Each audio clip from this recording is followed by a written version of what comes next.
Olá pessoal, nós ficamos com o caso de Dona Maria, que tem 59 anos, é casada, mãe de 2 filhos e com um neto. Ela que sempre trabalhou como professora em uma escola de rede municipal com 2 expedientes. E para completar a renda, ela trabalhava em uma escola privada com apenas um turno por dia. Ela sempre levou a vida bastante agitada e nunca tinha tempo de se cuidar. E engordou cerca de 30 quilos em 20 anos. E hoje ela se encontra com 89 quilos e 1,51 m de altura. É fumante esporádica e bebe nos finais de semana para desopilar. Maria percebeu um aumento mamário enquanto tomava banho. E por estar de viagem marcada, ela deixou para realizar os exames na volta. No dia 30 de julho, ela voltou à sua ginecologista já com o resultado da mamografia, que revelou um tumor de 5 centímetros e 4 linfonodos aumentados de tamanho. Recebeu o diagnóstico de câncer de mama em estágio avançado na mama esquerda. Iniciou uma rotina de exames para iniciar a quimioterapia neoadjuvante ainda no mês de agosto. Também foi encaminhada para a fisioterapia sem ter informações sobre o que iria fazer lá. Boa noite, eu sou o Matheus e fiz um negócio aqui para ficar relacionado ao câncer de mama avançado. Eu vou falar sobre a dor e o edema. A dor do câncer de mama pode estar relacionada com o tratamento ou com a própria doença, começando no peito e irradiando para o braço. O meu braço é fino, mas tem nada. Mesmo entre os pacientes em estágios semelhantes da doença, a intensidade da dor pode variar. No entanto, mesmo quando ela é leve, a dor pode interferir na vida diária, como lavando louça, varrendo a casa e, enfim, fazer com que outros efeitos colaterais apareçam, como fadiga, dor de cabeça e entre outros sintomas. Agora eu vou falar sobre o edema. O edema, que é o linfedema, ocorre como resultado de uma insuficiência no sistema linfático, que pode causar inchaço na mama afetada, na axila e em todo o braço. Pronto, essa aí é a minha parte.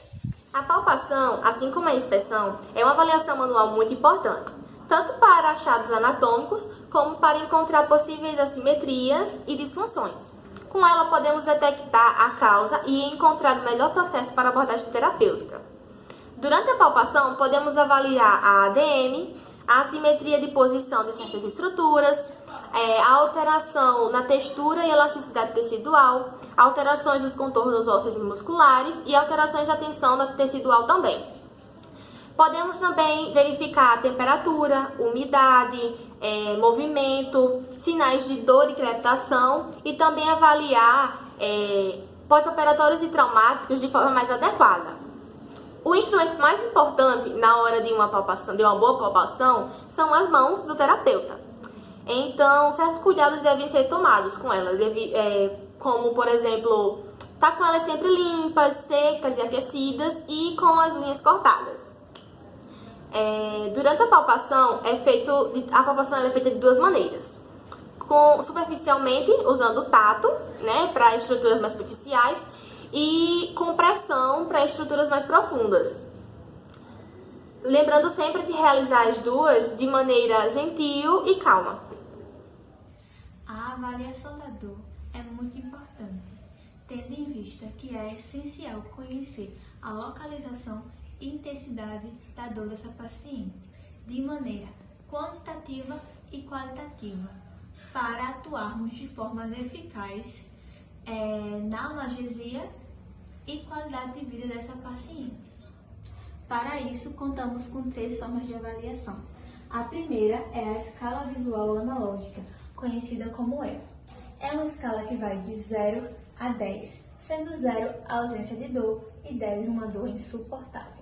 Essa escala ela avalia de maneira subjetiva, quantitativa e avalia a intensidade da dor. A segunda forma é o questionário de dor de McGill. Ele vai avaliar de maneira subjetiva e qualitativa. vamos ver o que o paciente sente, como é essa dor, se é uma dor branda, né, quando leve, moderada ou severa. Dessa forma, vamos conhecendo melhor a dor desse paciente. A terceira forma é o diagrama de Corrett e Manenka, onde o paciente com um lápis vai pintar exatamente onde fica a dor dele. E dessa forma, a gente vai, de maneira objetiva, quantitativa, avaliar a localização da dor desse paciente.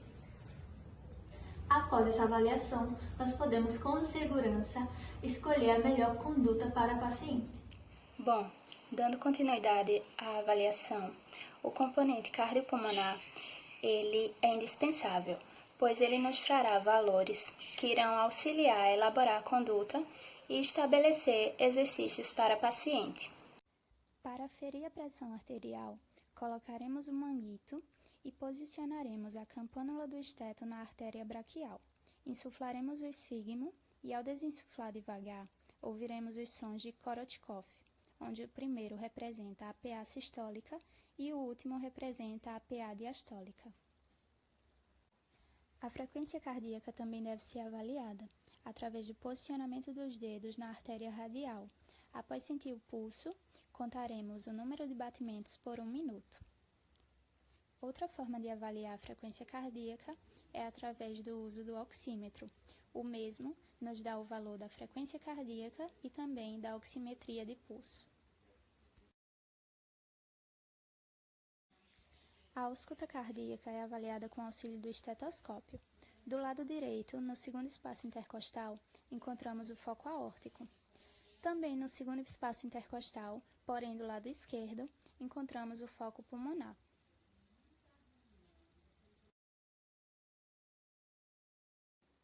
Entre o quarto e o quinto espaço intercostal do lado esquerdo do corpo, encontramos o foco tricúspide. Fica ao lado da borda do osso externo.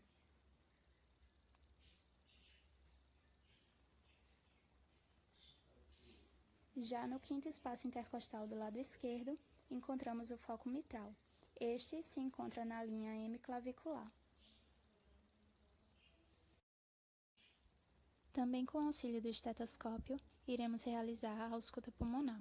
Esta deve ser realizada na face anterior, lateral e posterior do tórax. Deve ser realizada bilateralmente e comparativa. A expansibilidade torácica será avaliada com uma prega feita pelos 2 polegares do terapeuta e, ao solicitar inspiração do paciente, a mesma se afastará pela expansibilidade torácica. Olá, pessoal! Vou falar sobre a goniometria do ombro e do cotovelo. Só recapitulando algumas coisas que a gente já estudou, mas que sempre é necessário saber. O braço fixo do goniômetro e o braço móvel, o eixo. Onde colocar ele, saber onde é que fica o braço fixo, o braço móvel, o eixo de cada articulação. Lembrando também que é sempre bom estar com a ficha ao lado, um lápis para ir anotando. Tem que fazer nos 2 membros para fazer uma comparação entre os dois, para conseguir observar se há um déficit de ADM. Outro ponto importante é observar se o paciente vai fazer movimentos compensatórios, o que não deve ocorrer. Lembrando também, pessoal, que a gente sempre vai ter que demonstrar o movimento antes, qual que é o movimento que a gente vai querer que o paciente faça, para que ele consiga entender, para depois ele realizar.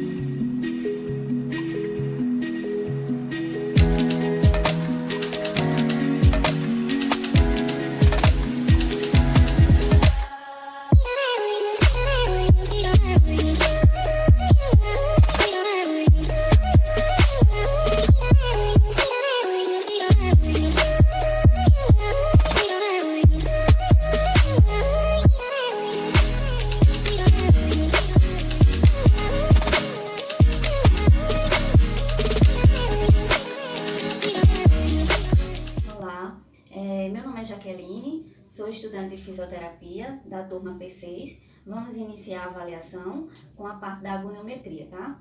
Em seguida, vou fazer o movimento vou pedir para que o paciente realize o movimento de flexão de ombro e em seguida a extensão de ombro, tá?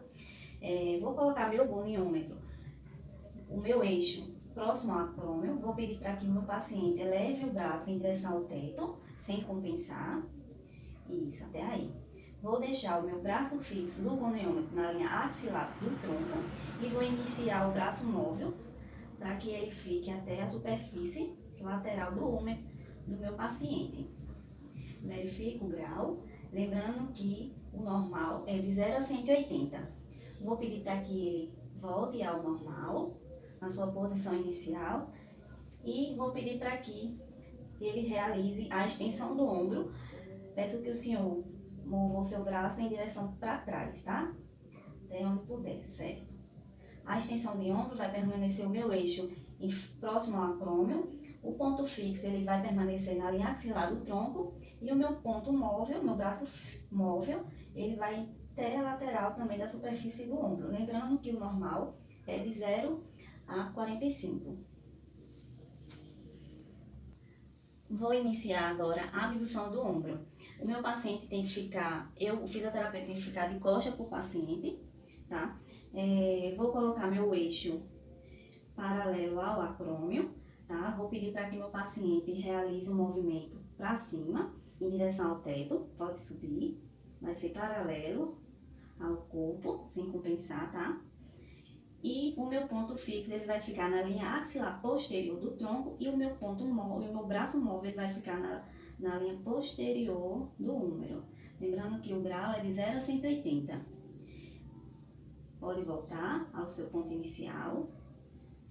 Fazer um movimento vertical, abdução do ombro, tá? Vou pedir que meu paciente eleve o braço a 90 graus, tendo a extensão de cotovelo e o punho.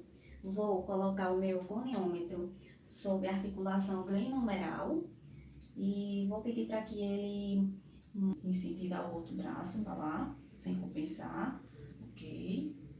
O meu ponto fixo do goniômetro vai ficar na linha axilar anterior e o meu braço móvel do goniômetro ele vai ficar na superfície lateral anterior do úmero, tá? Lembrando que o grau normal é de 0 a 40. Volta à posição normal. Dando continuidade, nós vamos para o teste de força muscular. O teste de força muscular ele é de suma importância para que a gente possa traçar um tratamento mais adequado de acordo com o nosso paciente. Através do teste de força muscular, a gente consegue avaliar possíveis lesões, fraquezas musculares na região, certo? Onde a paciente pode recorrer dor, algum tipo de cirurgia e afins. O teste de força muscular, ele deve ser orientado pelo terapeuta, tá bom? E ele é dividido em graus, ou seja, ele vai de 0 a 5. 0 é quando não há contração muscular articulada, certo? O grau 1 é quando há contração, mas não há um movimento articulado, ok? O grau 2 é quando o paciente ele consegue fazer de forma passiva, juntamente com o terapeuta, o movimento, porém ele não consegue vencer a gravidade.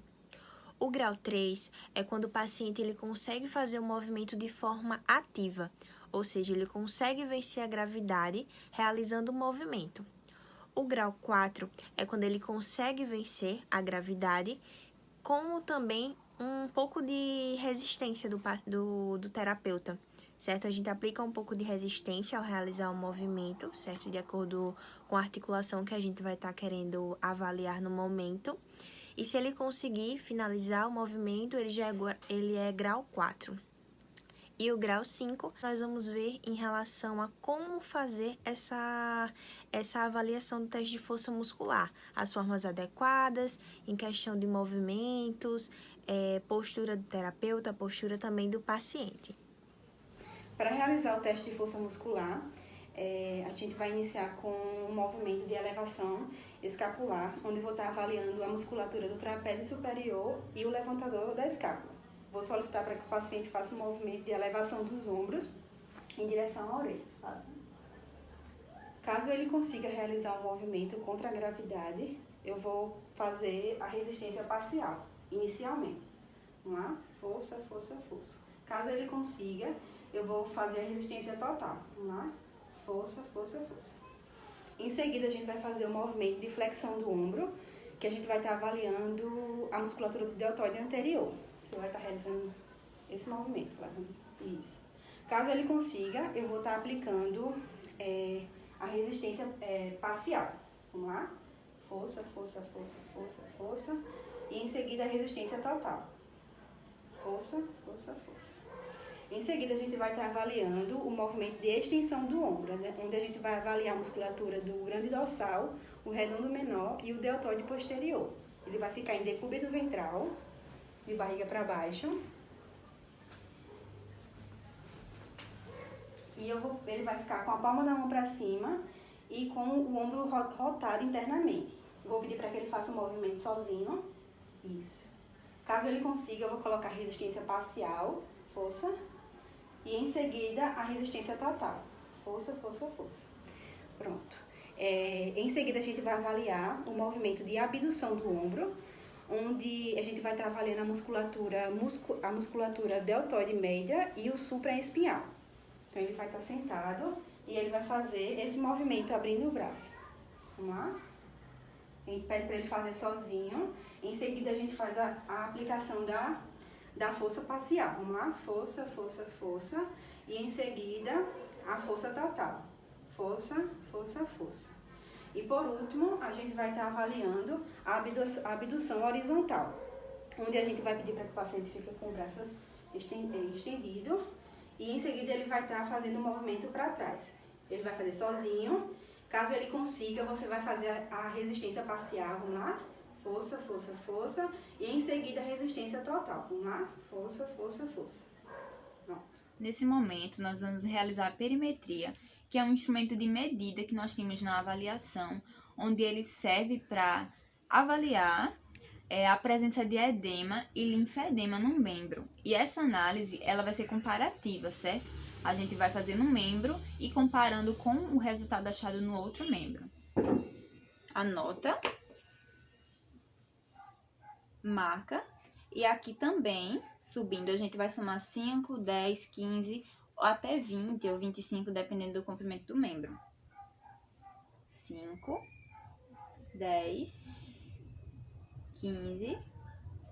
Aqui a gente consegue 20.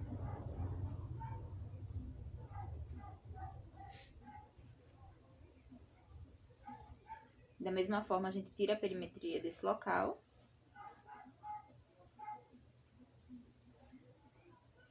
(16 centímetros). No ponto 10. 18 centímetros. No ponto 15. 22 centímetros. No 20. 24 centímetros. E aqui na mão, eu vou pegar essa circunferência, certo?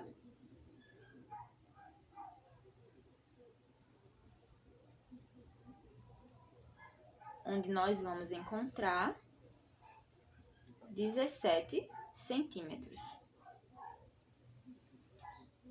Lembrando que essa medida, ela precisa ser comparativa, então no outro membro também ela será realizada dessa mesma forma. E aí serão comparados os resultados obtidos de cada medida de cada membro, certo?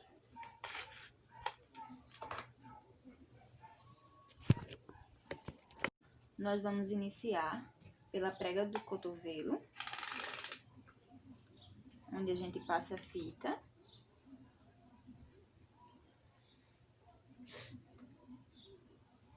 Faz a marcação e já anota qual foi a medida obtida nesse local.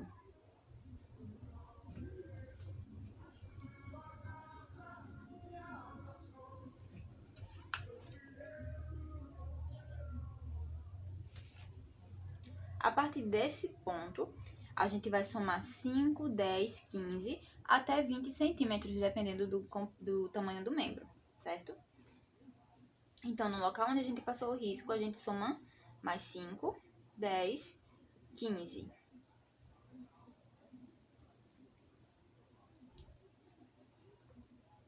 E é sempre bom informar o paciente que a gente vai precisar fazer esses riscos, tá?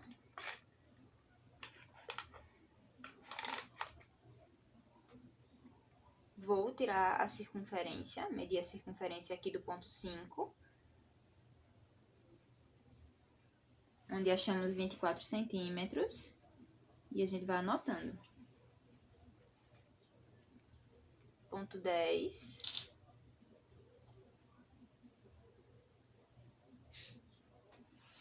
centímetros, e no ponto 15, relaxa, 28 centímetros. Agora, eu vou tirar a medida da cava axilar, certo? Peço para dar distância aqui.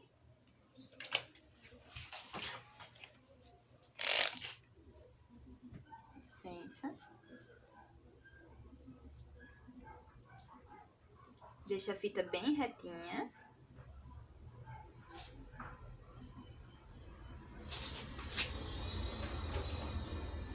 E aí a gente colhe 31 centímetros. Dessa forma a gente também anota.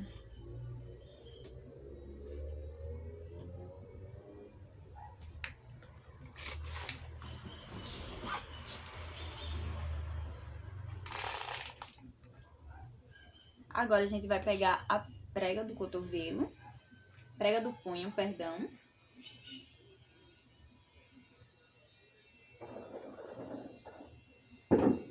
Anota, marca, e aqui também, subindo, a gente vai somar. Dando continuidade à etapa de avaliação do paciente, nós vamos agora para a parte de atividade de vida diária, analisar como se encontra o seu nível de comprometimento. Isso vai se dar a partir de um questionário simples e critérios simples também de avaliação que vão de 0 a 4, sendo 0 nenhuma dificuldade e 4 não consegue realizar o movimento. A gente vai dividir isso em tópicos e perguntar ao paciente de forma simples como ele se encontra diante dessas atividades. Como, por exemplo, tomar banho, se tem alguma dificuldade de se ensaboar, se enxugar ou algo do tipo. Realizar a higiene pessoal, vestir e calçar sapatos, pentear os cabelos, que a gente sabe que usa bastante o membro superior. Realizar as atividades domésticas, como espanar, lavar a louça, enfim, dentre tantas atividades.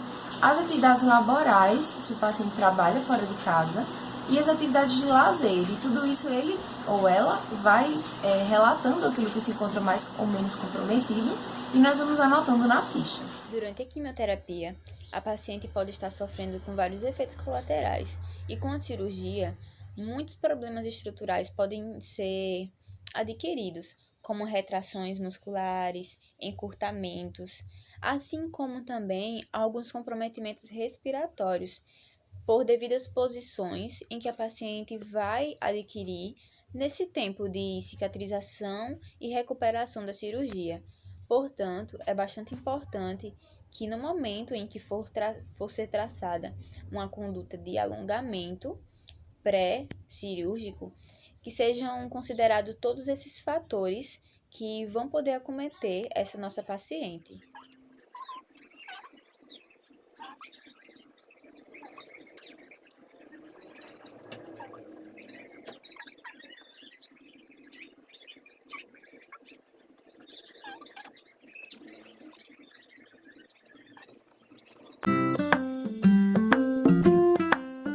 Utilizando a fórmula de Carbonet para poder obter a frequência cardíaca máxima de treino, primeiramente com 40% ou possivelmente 50%.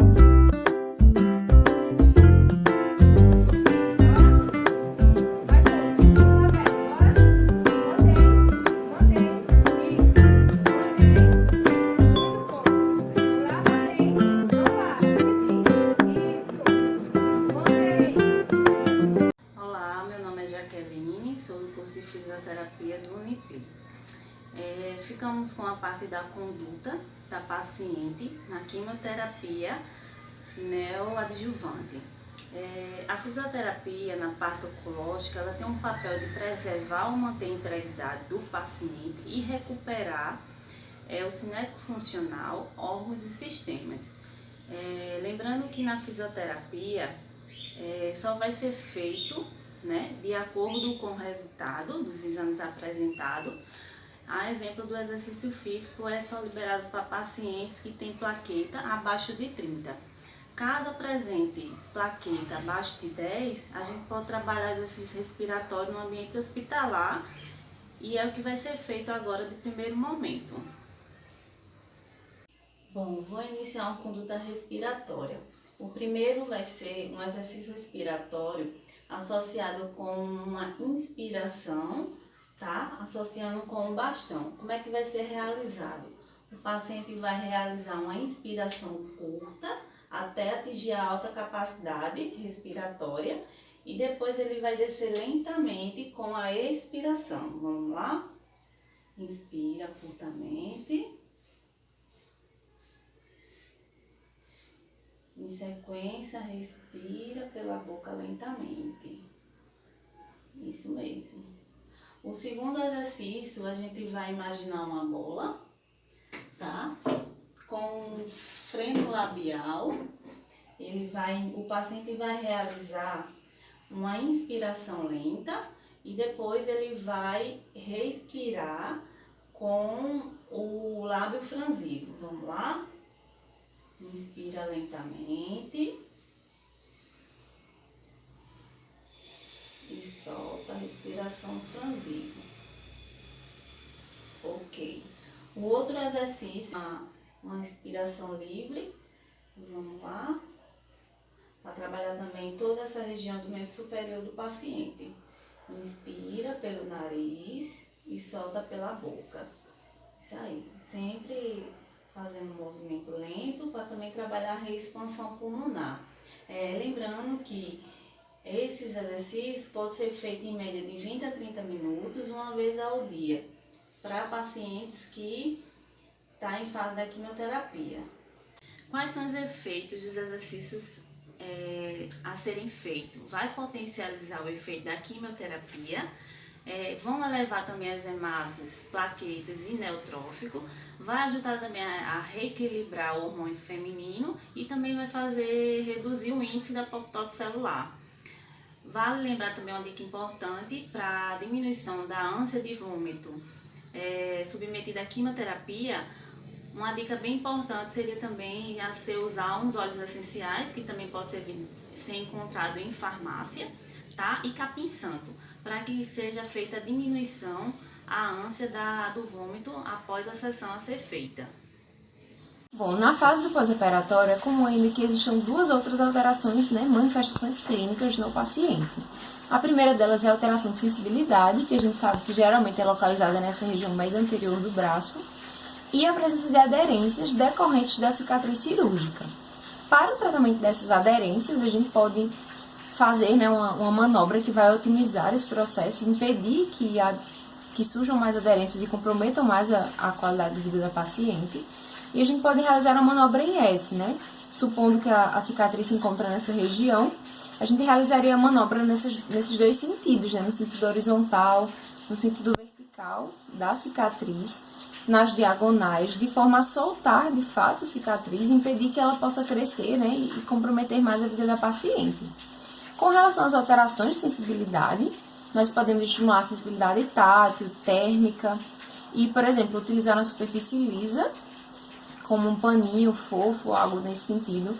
Pode usar na superfície áspera, como uma buchinha, e aí a gente vai estimulando a sensibilidade do paciente na região que está comprometida, além da sensibilidade térmica, uma superfície bem gelada, claro, com a devida proteção, e a gente pode estimular também essa sensibilidade térmica, fazendo várias repetições e estimulando a paciente a entender e fazer com que o seu cérebro compreenda essa informação. Na fase de reabilitação do pós-operatório, eu escolhi duas manifestações clínicas. Uma delas é o fortalecimento muscular, já que os pacientes apresentam esse déficit motor, E é super importante para que o paciente restabeleça as funções perdidas e assim ele volte o mais breve possível a fazer suas atividades de vida diárias normal.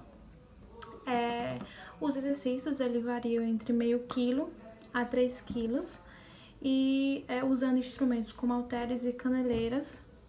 E as séries também respeitando o ritmo do paciente, né? Se vai ser menos séries ou se vai ser mais séries. E também é feita uma avaliação de teste de força muscular para observar isso. E também vale ressaltar que é super importante monitorar a frequência cardíaca, a respiração e o cansaço do paciente.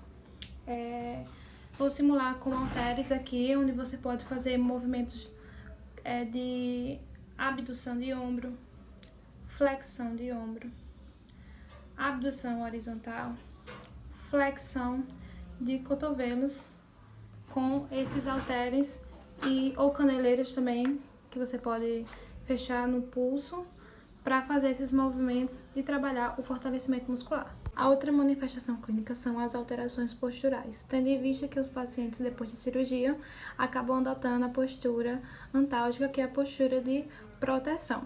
Cabeça anteriorizada, ombros em protrusão, e a partir daí leva a ter lordose, cifose, entre outras.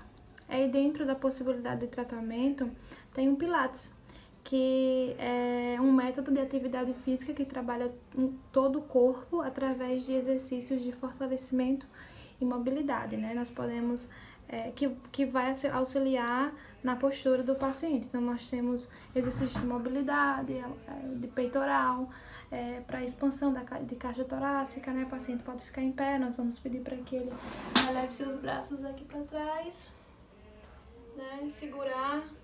Contamos 30 segundos e depois ele solta. Também temos o exercício de clap, que vai ajudar nas questões das alterações posturais de escoliose. Um dos exercícios tem o gato bravo e o gato manso, onde o paciente vai ficar de 4 no chão, apoiado no chão. E dependendo da sua independência, nós podemos pedir para que ele fique com as mãos no chão, estendida, e faça um movimento de gato bravo e gato manso, ou pode também utilizar com apoio dos cotovelos. E é isso, e entre outros. Em relação ao estágio de radioterapia, a fisioterapia ela vai ter uma grande participação, certo? Ao longo desse tratamento da nossa paciente, pois nós iremos trabalhar principalmente a amplitude de movimento da nossa paciente. Por quê? É de suma importância que nesse estágio da radioterapia, a paciente ela tem uma amplitude de movimento, principalmente na região da axila, para que ela consiga receber o tratamento adequado, certo? Então, nós iremos trabalhar a questão de alongamento, poderemos também implementar com a liberação miofacial. Inclusive, também iremos trabalhar para minimizar as contraturas musculares e também as aderências cicatriciais. Na fase de manutenção, nós vamos realizar exercícios de alongamentos. E esses exercícios, eles vão ser mantidos 20 segundos cada um. E vai ser realizado dos dois lados. Nós vamos começar com exercícios da cervical. Então, o paciente vai lateralizar a cabeça com a orelha de encontro ao ombro. Faz dos dois lados. Depois vai o queixo de encontro ao tórax.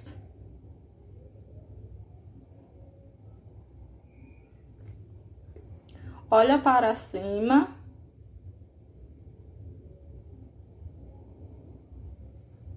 E os próximos exercícios serão realizados em pé, com o uso de uma bola pequena. O paciente vai pegar a bola na palma da mão e vai esticar os braços e vai elevar até a amplitude que o mesmo conseguir, certo? Fazendo a flexão do ombro. Desce devagarzinho.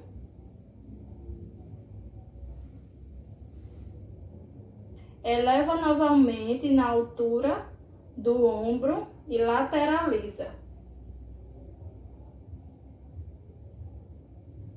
Faz dos dois lados, ocorrendo também a lateralização da coluna. Pega a bolinha, ou seja, o cubo na palma da mão e faz a Flexão do cotovelo, apertando a bolinha até a amplitude que conseguir. Faz do outro lado e desce devagar, certo? O próximo exercício é a abdução. Faz até onde conseguir e mantém e desce devagar.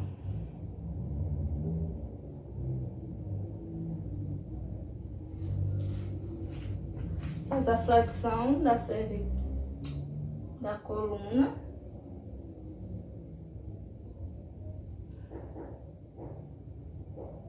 E sobe devagar.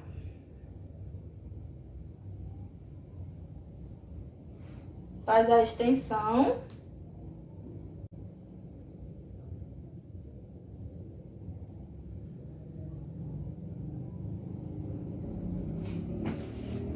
Agora a flexão do quadril. Faz do outro lado.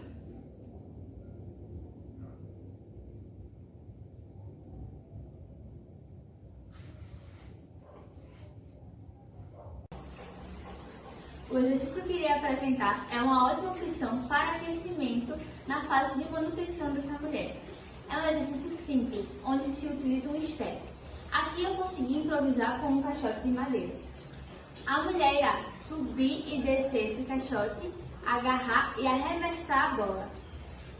Serão 3 séries de 20 repetições, onde a mulher irá subir 10 com uma perna e 10 com a outra perna e descansar. Vai ser o seguinte, vou demonstrar. Vai subir e descer, agarrar e arremessar.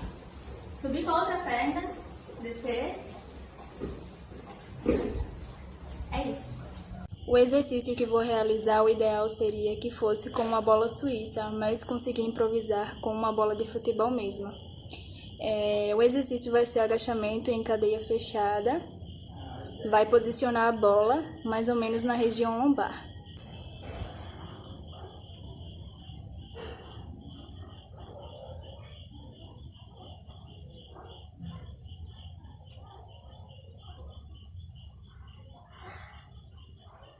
Bom, o exercício que irei demonstrar agora nessa fase de manutenção favorece a expansão pulmonar. Pode ser realizado após a fase de fortalecimento e nele a paciente irá fazer a inspiração fracionada em 3 tempos com o auxílio do bastão.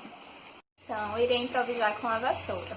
A paciente irá fazer a inspiração fracionada em 3 tempos e associada a isso erguerá o bastão, dessa forma. E ao expirar, ela desce o bastão.